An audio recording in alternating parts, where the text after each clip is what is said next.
আসসালামু আলাইকুম মাননীয় চেয়ারম্যান। আমাকে দয়া করে তারেক রাখবেন। আসসালামু আলাইকুম। না না, ছি ছি, এটা আমি করতে পারবো না। আমাকে আমাকে ওই অনুরোধ করবেন না। আমি আপনাকে মাননীয় চেয়ারম্যানই বলবো, অসুবিধা নাই। আল্লাহর কাছে শুক্রিয়া, আলহামদুলিল্লাহ। আপনার আপনার উদারতার জন্য অনেক শুক্রিয়া। কিন্তু এটা একটা বাজে রেওয়াজ এস্টাবলিশ হয়ে যাবে। আমি আপনাকে অনুরোধ করবো অন্য কাউকে যেন এই সুযোগ না দেন, কারণ আপনি যে অবস্থানে আছেন এই অবস্থানে এটা একটা বাজে রেওয়াজ হয়ে যাবে। আপনি কেমন আছেন? ঠিক আছে, আমি আলহামদুলিল্লাহ শারীরিকভাবে ভালো আছি। আমি বলি আমার কথাটা আমি শেষ করি। যখন আপনি এবং আমি প্রাইভেটলি আলাপ করবো আমাকে আপনি জাস্ট তারেক বলবেন, ঠিক আছে? আই আন্ডারস্ট্যান্ড ইউ অফিসিয়াল দিক করে, জি জি বাট জি। প্রাইভেটলি যখন আপনি আলাপ করবো আমাকে দয়া করে তারেক বলেই থাকবেন। আপনি আমার থেকে বয়সে অনেক বড়। জি, আল্লাহ রহমত করুক, অসুবিধা নেই। অনেক শুক্রিয়া। জি জি জি জি জি, বলেন, কাইন্ডলি বলেন। আপনি রিং দিছিলেন 6টা বাজে, ঠিক সন্ধ্যা 6টায় বাংলাদেশে। তখন আমি ধরতে পারি নাই। এখন অ্যাপ্রক্সিমেটলি 2 ঘন্টা দেরিতে রিং ব্যাক করলাম। আমি ওই একটু দৌড়াদৌড়িতে ছিলাম ক্যান্টনমেন্টের ভিতরে হাসপাতালে। আমি 2 দিন ধরে থেরাপি দিতে যাইতে পারি নাই। এই জন্য সন্ধ্যাবেলা অনুরোধ করিয়া লোক আনাই একটু থেরাপি দিছি কোমরের জন্য। ওই মিছিলে যাইয়া ব্যথা পাইছি, পুরানা ব্যথাটা নতুন করে পাইছি আর কি। আবার এটা যা হয়, তো আমাদের তো 75 বছর বয়স। আমার I have cross 74 and now it is running 75। এর মধ্যে মিছিলে গেলে একটা রিস্ক থাকে, আবার না গেলে কর্মীরা উজ্জীবিত হয় না। না, আমি অ্যাকচুয়ালি আজকে আপনার সাথে একটু আলাপ করতে চেয়েছি। একটা দাবি নিয়ে আপনার সাথে আমি একটু আলাপ করতে চেয়েছি একটা বিষয়। জি, আপনি মেহরবানি করে বলেন, কাইন্ডলি। জি জি, কাইন্ডলি বলেন। আমি দাবিটা আমার হচ্ছে যে আপনি একজন মুক্তিযোদ্ধা। যেহেতু আপনি একজন মুক্তিযোদ্ধা, আমি একজন মুক্তিযোদ্ধার সন্তান হিসেবে আপনার কাছে এই দাবিটা করছি। দাবিটা হচ্ছে যে আপনি এবং আমার বাবা আপনারা যখন যুদ্ধ করেছিলেন, আপনারা একটা আশা একটা আকাঙ্ক্ষা নিয়ে যুদ্ধ করেছিলেন। আপনাদের সেই আশা আকাঙ্ক্ষা বিভিন্ন সময় কতটুকু কি হয়েছে আমি অত ডিটেইলে যাব না। যখন আব্বা দায়িত্বে ছিলেন উনি কতটুকু কিভাবে কাজ করেছেন দেশের জন্য মানুষের জন্য এটা আপনি দেখেছেন। এ ব্যাপারে আপনার আমি যতটুকু শুনেছি আপনার কাছ থেকে এই ব্যাপারে আপনার বিন্দুমাত্র কোনো সন্দেহ নাই ওনার দেশপ্রেম নিয়ে এবং ওনার চেষ্টা নিয়ে। যেহেতু আপনি ওনার একজন সহকর্মী ছিলেন মুক্তিযোদ্ধা হিসাবে এবং আমি যেহেতু ওনার সন্তান, আজকে দেশের এই যে ক্রাইসিস মোমেন্টটা, দেশের এই ক্রাইসিস বলি এই সমস্যা যেটাই বলি, মুক্তিযোদ্ধা জিয়াউর রহমান সাহেবের সন্তান হিসেবে আমি শুধু বলবো যে আমি অনুরোধ করব আপনি আমার পাশে থাকবেন যতক্ষণ আমরা এই সমস্যাটার সমাধান করতে না পারছি। একজন মুক্তিযোদ্ধার সন্তান হিসাবে আমি একজন মুক্তিযোদ্ধাকে আমি অনুরোধ করছি যে আমি চাই আপনি আমার পাশে থাকবেন। আমি জানি আপনার উপরে অনেক রকম প্রেশার আছে, অনেক সমস্যা আছে, প্রেশার আছে, বিভিন্ন রকম বিষয় আছে, আই আন্ডারস্ট্যান্ড। বাট আপনারা যুদ্ধ করেছিলেন অস্ত্র হাতে, সেই সুযোগ আমাদের হয়নি, বাট সিমিলার সর্ট অফ একটা সুযোগ আমার কাছেও এসেছে। সো আমি হয়তো সরাসরি সেভাবে যুদ্ধের মাঠে নেই অস্ত্র হাতে, বাট আমি হয়তো কিছুটা হলেও রিয়েলাইজ করতে পারি আপনারা সেই সময় কতটা স্ট্রং স্পিরিট নিয়ে সাহস নিয়ে ধৈর্যের সাথে মোকাবেলা করে দেশকে স্বাধীন করেছিলেন। কিছুটা হলেও আই ক্যান রিয়েলাইজ, বিকজ আমিও হয়তো ওরকম একটা কাছাকাছি সিচুয়েশনের মধ্যে দিয়ে হয়তো যাচ্ছি। যেভাবে আমাদের নেতা কর্মীদের উপরে টর্চার নির্যাতন খুন গুম হয়েছে কোন অংশে কম না যুদ্ধের থেকে, এবং এটা গত 15 বছর হচ্ছে, কোন অংশে কম না। আপনি নিজেও বহু সাক্ষী, আপনি নিজেও এর প্রতিবাদ করেছেন অনেক সময়। এই অন্যায় এই অবিচার এই অত্যাচার এই খুন এই গুণের ভিতরে আপনিও প্রতিবাদ করেছেন। আমি সেই জন্য আপনারা যে আশা আকাঙ্ক্ষা নিয়ে যুদ্ধ করেছিলেন কাছাকাছি একটা বিষয়ের মধ্যে দিয়ে আমিও যেহেতু যাচ্ছি, সেই জন্যই আজকে আমি আপনাকে বিনীতভাবে অনুরোধ করব, একজন মুক্তিযোদ্ধার সন্তান হিসেবে একজন মুক্তিযোদ্ধাকে, যে আমি দৃঢ়ভাবে বিশ্বাস করতে চাই যে এই সংকট যতক্ষণ সমাধান না হচ্ছে, আপনি আপনার গাইডেন্স, আপনার অ্যাডভাইস সবসময় আমাকে দিবেন, আমি আপনাকে আমার পাশে পাবো। এই বিশ্বাসটা আমি রাখতে চাই, এই অনুরোধটা আমি আপনাকে করতে চাই আজকে। জি, থ্যাংক ইউ। আমি আমি এটাই বলতে চেয়েছিলাম। আমি কি কিছু বলবো? প্লিজ, আপনি নিশ্চয়ই। আমি যেটা বলতে চাই সেটা হলো যে আপনার পাশে আছি বলেই এখন পর্যন্ত আপনার কলটা রিসিভ করেছি, আপনার সঙ্গে সম্মানের সঙ্গে কথা বলছি, এবং আপনি প্রস্তাব দেওয়া সত্ত্বেও আমি সেই সৌজন্যটা ভাঙি নাই। কিন্তু আমাদের অতীতে অনেকগুলো ভুলভ্রান্তি হয়েছে, ভুলভ্রান্তিগুলো আলোচনার, এবং বর্তমানেও ভুলভ্রান্তি হচ্ছে, ভুলভ্রান্তিগুলো আলোচনার কোনো ফোরাম আমাদের কাছে নাই। আমরা ভুলভ্রান্তিগুলো আলোচনা করি না। এর কারণটা হচ্ছে আপনি মুক্তিযোদ্ধার সন্তান হিসেবে আমার কাছে দাবি করছেন, কিন্তু আমি তো একজন সাবেক জেনারেলও, আমি তো চাকরিও করে বড় হয়েছি। আমার সেই অভিজ্ঞতাটা আপনি মূল্যায়ন করছেন কিনা, আপনি সেটার উপরে কোনো গুরুত্ব দিচ্ছেন কিনা। আমি 16টি বছর একটি রাজনৈতিক দলেরও চেয়ারম্যান। তাহলে আমার অনেকগুলো পরিচয়, যে আমি একজন মুক্তিযোদ্ধা ছিলাম, শহীদ রাষ্ট্রপতি জিয়াউর রহমানের অনেক ছোট, এবং অতঃপর চাকরি করে মেজর জেনারেল হয়েছি। চাকরি জীবনে আমার সাফল্য ছিল আল্লাহর রহমত, এবং মাননীয় দেশনেত্রী বেগম খালেদা জিয়া সব কিছু জানতেন, জেনেছেন যখন আমি ব্রিগেডিয়ার এবং যখন আমি মেজর জেনারেল হয়েছি ওনার হাত দিয়ে। তারপরে আমি রিটায়ার্ড লাইফে 10 বছর সিভিল সোসাইটি বা সুশীল সমাজের সঙ্গে চলেছি। এরপর 2008 সাল থেকে আমি কি বলে রাজনীতিতে আছি, 8 ডিসেম্বর থেকে। তো 7 ডিসেম্বর থেকে, আর 8 তো নির্বাচন ছিল। তো আপনি যেই আশাটা আমার কাছে ব্যক্ত করলেন, এটার জন্য অনেক অনেক শুকরিয়া, অনেক শুকরিয়া। কিন্তু মুক্তিযুদ্ধ এবং সেই অভিজ্ঞতাটা হলো ইয়াং ইব্রাহিমের। আজকে তো আমি 75 ইয়ার্স ওল্ড। তাহলে এই মাঝখানে যে অংশটা আছে, এই অংশটার কোনো মূল্যায়ন আমি আমার বর্তমান রাজনৈতিক পরিমণ্ডলে পাই নাই। আমার বর্তমান রাজনৈতিক পরিমণ্ডলের রাজনৈতিক দলের চেয়ারম্যান আছে ক, খ, গ, ঘ, উম, চ, বর্গীয় জ। আমি এই 26টা বাংলা বর্ণমালার একটা বর্ণমালা। তাহলে আমার এই ক্যারিয়ার, আমার এই চিন্তা, এটার এই অভিজ্ঞতা কোনোখানে প্লেস করার কোনো ফোরাম আমি আপনাদের কাছে পাই নাই। আমি এই জন্য অনেক দুঃখিত এবং ব্যথিত। আমি মাননীয় চেয়ারম্যানকে বলছি যে আপনার ধৈর্যের উপরে আমি যদি চাপ দেই এটা ক্ষমা করবেন, কিন্তু আমরা একটা আলোচনাটা করে নিলে ভালো, যেন আমি একটা অবদান রাখতে পারি। প্রচণ্ড বৃষ্টি এসেছিল মিছিলে, প্রচণ্ড, আমাদের আন্দোলনের সময়। সব রাজনৈতিক নেতারা যার যার ঘরে ঢুকে গেছে, দোকানে ঢুকে গেছে। কিন্তু জেনারেল ইব্রাহিম যুদ্ধ করছে বৃষ্টি মাথায় নিয়ে, শহীদ রাষ্ট্রপতি জিয়াউর রহমান যুদ্ধ করছে বৃষ্টি মাথায় নিয়ে। শহীদ রাষ্ট্রপতি জিয়াউর রহমান আর্মিতে রাত্রেবেলা মার্চ করেছে, বৃষ্টি পড়তেছে কিন্তু মার্চ করেছে সৈনিকদের নিয়ে। আমি আমার আন্দোলনের সহকর্মীদের ফালাই নেই, আমি বৃষ্টির মধ্যে দাঁড়াইয়া, চেয়ারের উপর দাঁড়াইয়া বাংলাদেশের পতাকা নিয়ে স্লোগান দিছি। এটা তার কেউ করে নাই। এখন যারা ফটো সেশন করে আপনাদের কাছে পাঠায়, বিএনপি অফিসে পাঠায়, ওখানে পাঠায়, সেটা আর আমার মধ্যে একটা তফাৎ আপনারা সৃষ্টি করতে পারেন নাই। বাট সেই মেজর জেনারেল ইব্রাহিম কোনোদিন উপযুক্ত মূল্যায়ন পায় নাই।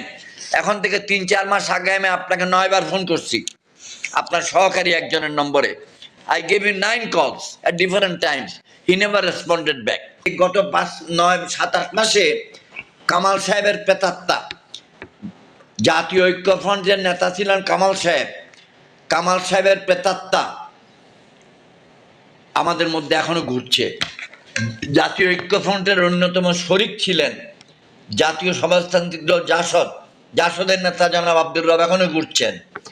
কামাল সাহেবের জাতীয় ঐক্যফ্রন্টের অন্যতম শরিক ছিলেন গণতন্ত্র জনাব মাহমুদুর রহমান মান্না, তিনি এখনো ঘুরছেন। জাফরুল্লাহ ভাই মারা গেছেন, আপনার সঙ্গে বেয়াদবি করছে, বিএনপির সঙ্গে বেয়াদবি করছে, আল্লাহ মাফ করুক। তিনি তার প্রেতাত্মা শেখ রফিকুল ইসলাম বাবলু ঘুরছে এবং বিএনপির ঢাকার নেতৃত্ব, ঢাকা হাইকমান্ড গণতন্ত্র মঞ্চের প্রতি এত দুর্বল যেটা আপনাকে ভাষায় আমি বুঝাইতে পারবো না। I am a die hard soldier of শহীদ রাষ্ট্রপতি জিয়াউর রহমান। আমার এই আনুগত্যের মধ্যে কিছুই নেই। আমার এখন 10 কোটি টাকার ঋণ আছে, 10 কোটি। এই 10 কোটি টাকা ঋণ হওয়ার কারণ হইল যে আমি 16টা বছর রাজনীতি করতেছি, আমার নিজের ঘরের খাইয়া, ঘরের পয়সা দিয়ে, আমার ফ্ল্যাট বেচছে, আমার বাড়ি বেচছে, আমার জমি বেচছে। কারণ একটা পয়সা এই বাংলাদেশে আমাকে কেউ কোনোদিন দেয় নাই, কোনোদিন কেউ জিজ্ঞাসা করে নাই, কথাও বলে নাই একদম। So we are living a very difficult life. এখন আমার যদি কেউ এসে 12 কোটি টাকার একটা অফার দিয়ে বলে তোরে 12 কোটি টাকা দিমু, তাহলে আমার সামনে কঠিন প্রশ্ন হয়ে দাঁড়ায় যে আমি কি আমার সততা রক্ষা করবো না 12 কোটি নিয়ে যাব। কিন্তু আমি আজকে মারা গেলে আমার ছেলে মেয়েগুলো এতিম হবে। কিন্তু আজকে একটা ডেসপারেট সিচুয়েশনে, যেখানে আওয়ামী লীগ আমাদের ঘাড়ের উপরে দাঁড়ায় আছে, আমার বাড়ি ঘর ক্রোক করাবে ব্যাংকে দিয়ে, আমার বাড়ি ক্রোক করাবে ব্যাংকে দিয়ে, বলতেছে তুমি নির্বাচনে আসো। আমাকে বলতেছে স্যার আপনি কোনোখানে অ্যাক্সিডেন্ট হয়ে যেতে পারেন যদি আপনি আমাদের সঙ্গে না আসেন। আমি সেই লোভ লালসা রেজিস্ট করে চলতেছি। তারা বলছে আপনার এত কোটি টাকার লোন আছে, এই লোনের জন্য আপনার বাড়িটা ক্রোক করা হবে, আপনার 3টা ফ্ল্যাট আমরা ক্রোক করাই দিব। এত কিছুর মধ্যে আমরা বেঁচে আছি। আমি 16 বছরে কোনো বিজনেস করি নাই, তাহলে আমি চলি কেমনে? How do I run my family? আমি ধার করে দেনা করে রাজনীতি করি আর আমার পরিবার চালাই। আমার ছেলে চাকরি করে বলে চলে, আমার 50,000 টাকা ভাড়া পাই বাড়ির, এইটা দিয়ে আমার পরিবার চলে। আমি চড়ি একটা পুরানা করলা গাড়িতে, আমার কোনো জিপ নাই। কই, আমি তো এগুলো নিয়ে চিন্তা করি না। কেন? যে আমি শহীদ জিয়ার মতো চলি। উনি যেমন এক সুটকেসে চলতেন, আমি এক সুটকেসে চলি। উনি যেমন পায়ে হাঁটতেন, আমি এক পায়ে হাঁটি। উনি যেমন সবজি খাইতেন, আমি সবজি খাই। আমার নেতা শহীদ জিয়া, শহীদ জিয়া, শহীদ Zia. I have never had any doubt in my life. আমি অনেক বলে ফেলছি। I apologize, I apologize, I apologize, I apologize. আমি ক্ষমা প্রার্থী। আমার কথায় যদি আপনি মনে কষ্ট পেয়ে থাকেন, আমার দৃঢ় বিশ্বাস আপনাকে গত 12 বছরে কেউ এত ন্যাংটাভাবে কোনো কথা বলে নাই। আপনি যদি শেষ করে থাকেন তাহলে আমি অল্প একটু বলবো। আপনি অল্প বলেন, বেশি বলেন, আমরা একদম ধৈর্যের সঙ্গে শুনবো। You are the leader, you are the leader without any doubt. কিন্তু ফলোয়ারকে তো আপনি স্পেস দিতে হবে। আমি এটাই সারমর্ম বুঝাইতে চাইছি যে there is so much of hotchpotch going on. Well, আপনি যে কথাগুলো বলেছেন এর অলমোস্ট বলা যায় ম্যাক্সিমাম কথাই যে আমি জানি না বা আমার সাথে কারো আলাপ হয়নি, নট দ্যাট। আপনার নিজস্ব কিছু কথাগুলো এগুলো যেটা আপনি আপনার মনে আছে আপনি সেটা বলেছেন, বাট ওভারঅল সিচুয়েশন সম্পর্কে কম বেশি একটা ধারণা আছে। ইটস নট দ্যাট যে কেউ এই কথাগুলো আলাপ হয় না, বাট আমি কোনোটারই উত্তর দিতে চাচ্ছি না। আমি আপনি যেটা বলেছেন, of course you have all the rights to explain yourself, all the rights to share what you have inside your heart. আমি শুধু এইটুকু বলবো যে আপনি শেষে একটা কথা বলেছেন, কিছু লিমিটেশনের কথা বলেছেন। আমারও কিন্তু লিমিটেশন আছে, 6,000 মাইল এবং 6 আওয়ার্স ডিফারেন্স। আর তারপরে যেগুলো আপনি বলেছেন সেগুলো তো আছেই। তো এখন আপনার সাথে বা আমি দায়িত্ব পেয়েছি কোন সিচুয়েশনে কি প্রেক্ষাপটে, এটাও আপনার ধারণা আছে। আমি আপনার কোনো কথার, আমি আপনার সব কথাগুলো একসেপ্ট করে নিচ্ছি, মেনে নিচ্ছি। আমি ওটার বিপরীতে কোনো কিছু আমি বলছি না। আমি শেষে শুধু এতটুকুই বলবো আপনার কাছে, I have made an appeal to you, rest is to you to decide. Allah আমাদের উভয়কে সহায়তা করুন। আল্লাহ জি জি জি। আগে যুদ্ধ করতে পারেন, আর আপনি যে এক্সপেকটেশন করেছেন করতেই পারেন। আপনি বিএনপির সাথে থাকার পরে যে এক্সপেকটেশন করতেই পারেন, বাট আমাকেও কি সিচুয়েশনে, কি প্রেক্ষাপটে, কি ডিফিকাল্টিজ এর ভিতরে কি করতে হয়েছে হয়তো আপনি কিছুটা বুঝতে পেরেছেন, যেটা আপনি নিজের কথা থেকে বললেন। তা আমি আপনার কোনোটাই আমি আপনার কথার কোনোটাই আমি উত্তর দিতে চাচ্ছি না। অফকোর্স যেহেতু আমি বলেছি যে এগুলো আপনার কথা, you have all the right to say this things. আমি শুধু এতটুকুই বলবো, আমি আপনার কাছে একটা অ্যাপিল, অনুরোধ একটা করেছি আপনার কাছে, and rest is up to you. জি, অনেক শুক্রিয়া, আমি অনেক যেটা শুক্রিয়া। বিশ্বাস করি, আমি জি যেটা বিশ্বাস করি আমি সেটাই বলেছি। জি জি আর আপনি যেটা মূল্যায়নের কথা বললেন, কথা হচ্ছে যে আমি, আমার নেতা বলেন, আমার সাথে দলের সাথে যারা আছে, এরকম বহুত নেতার মূল্যায়ন হয়তো করা সম্ভব হয়নি।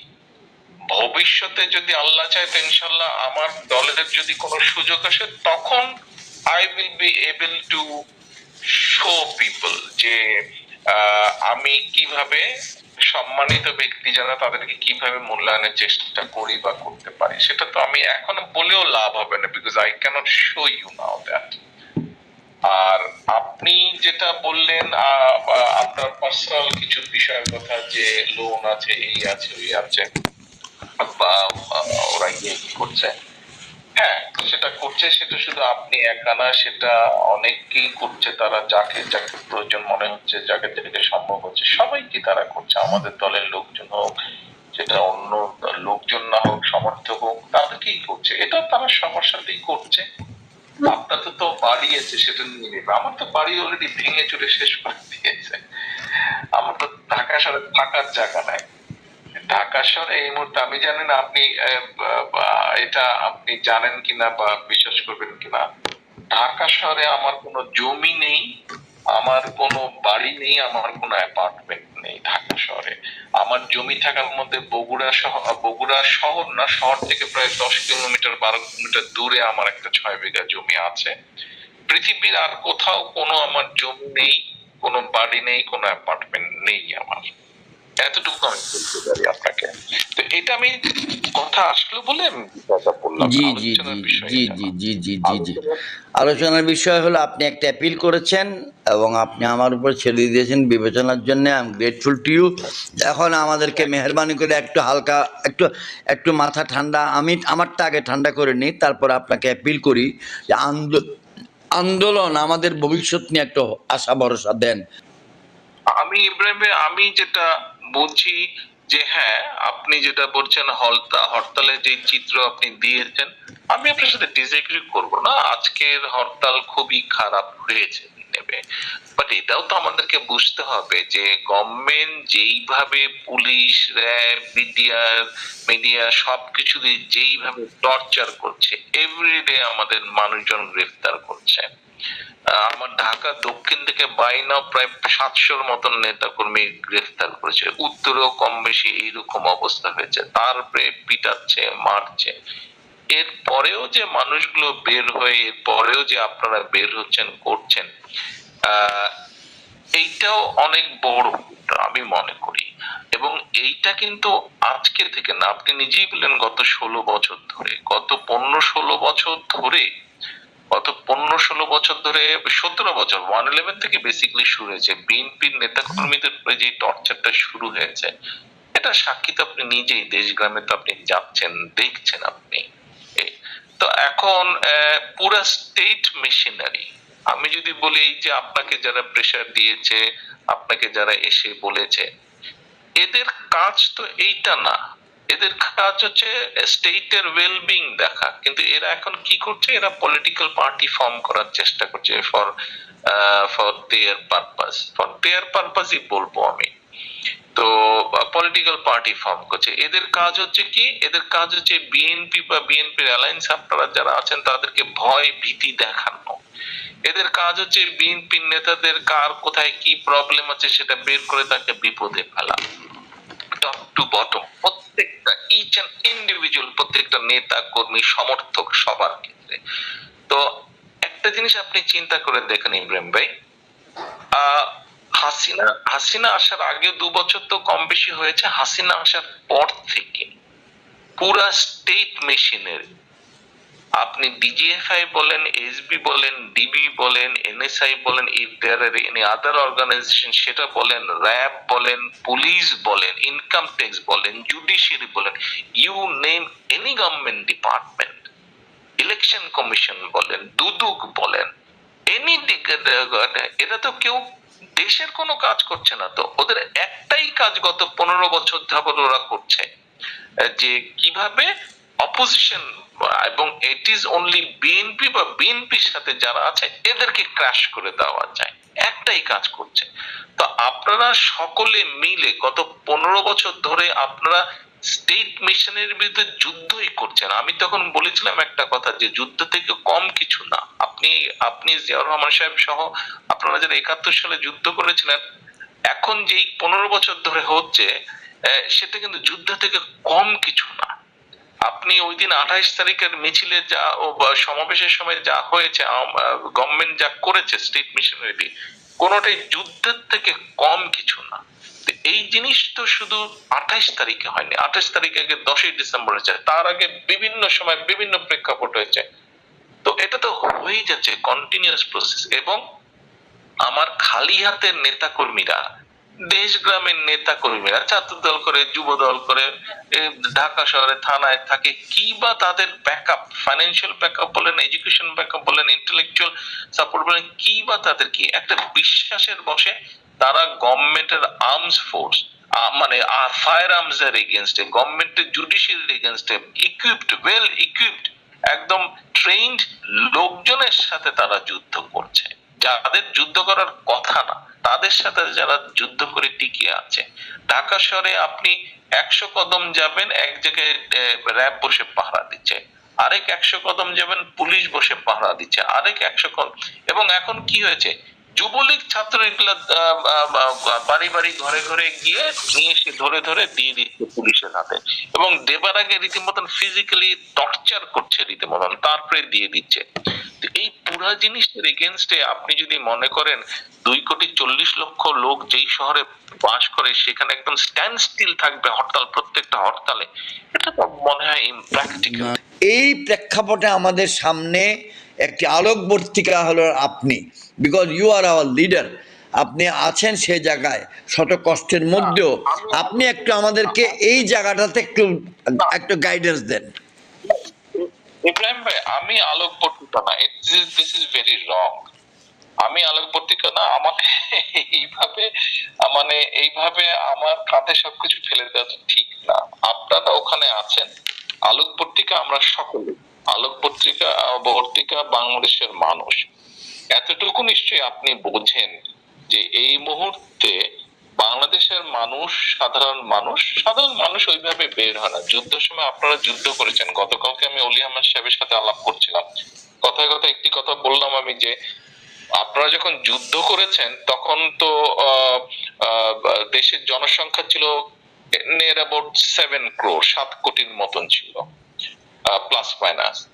1 কোটি লোক চলে গেল ইন্ডিয়াতে, বাংলাদেশে ছিল বোধহয় 6 কোটি বা প্লাস মাইনাস 6 কোটি বা 5.5 কোটি, 5 কোটি এরকম মানুষ।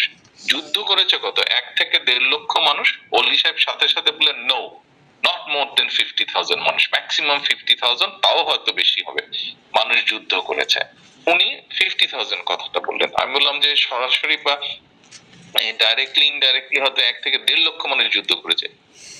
উনিও তো মুক্তিযোদ্ধা, উনিও যেহেতু মাঠে যান, উনি বললেন যে না তারেক, এটা আমি মনে করি না 50,000-এর বেশি লোক, তাও অনেক বেশি। যে কথাটা আমি বলতে যাচ্ছি ইব্রাহিম ভাই, যে মানুষের সমর্থন এখনো আছে, এটা তো আপনি নিশ্চয়ই যে কোন দেখছেন, ফিল করছেন, দেখছেন, এটা এক্সপেরিয়েন্স করছেন।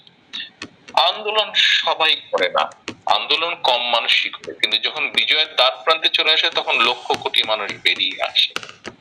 তো এখন আলোক পত্রিকা আমার কাছে নেই, বাট আমরা সকলে মিলে বসে আলোচনা করে, হ্যাঁ লিমিটেশন আছে, আমি তো বলছি I'm 6,000 miles away from you, 6 hours difference I have there's a 6 hours difference between you and me।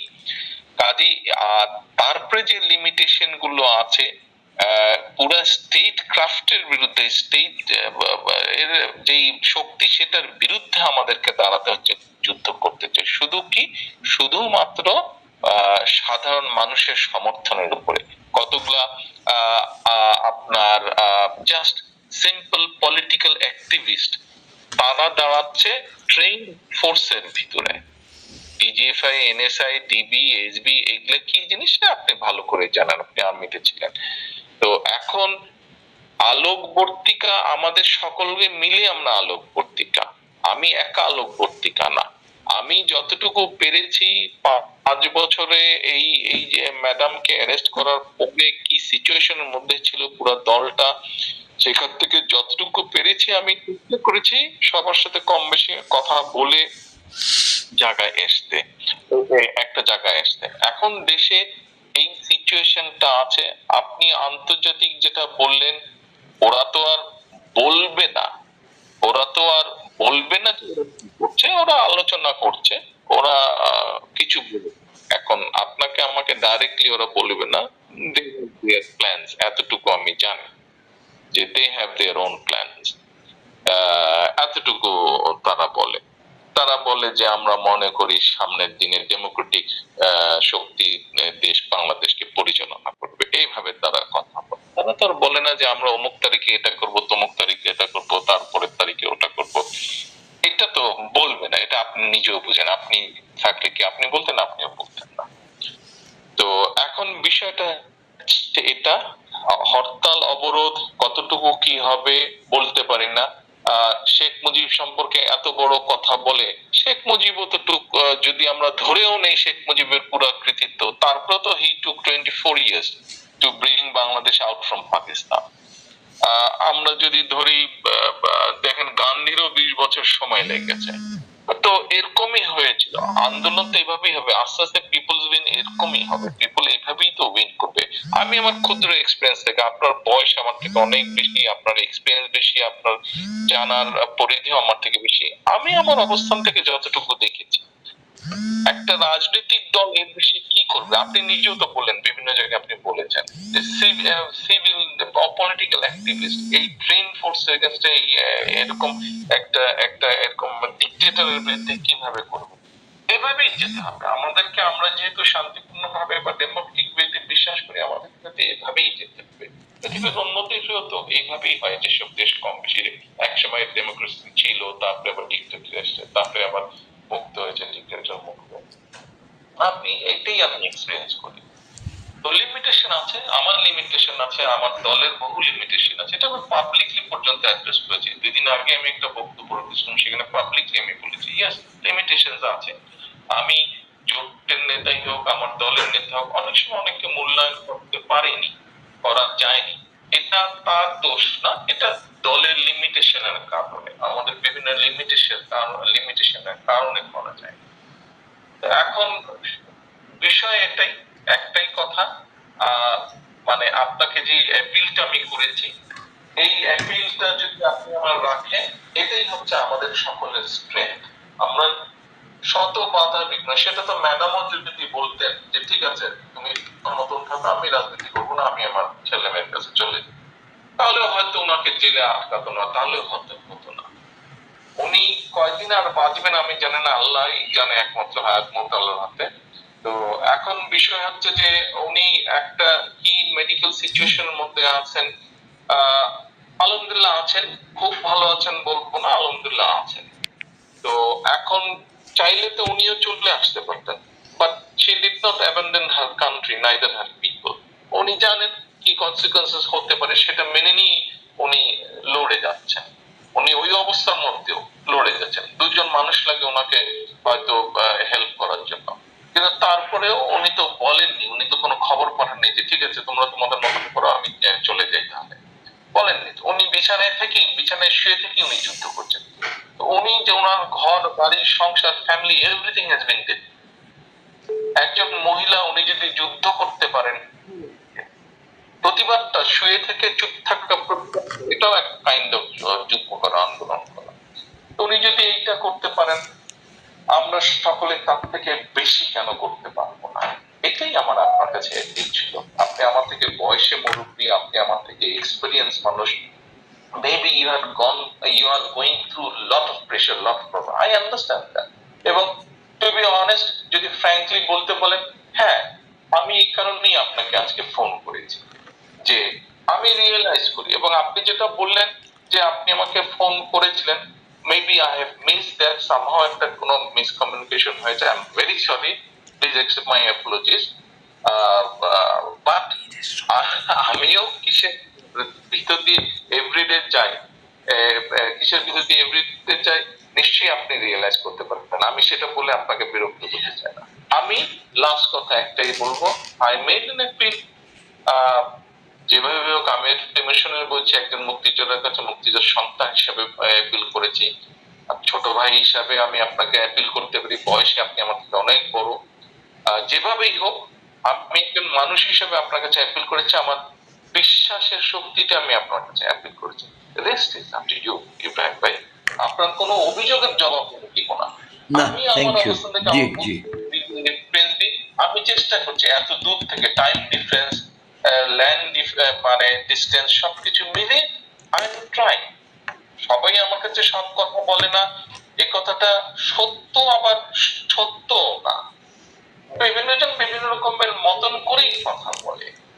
তো সেই জন্য আমি ওগুলা কথার মধ্যে যেতে চাই না।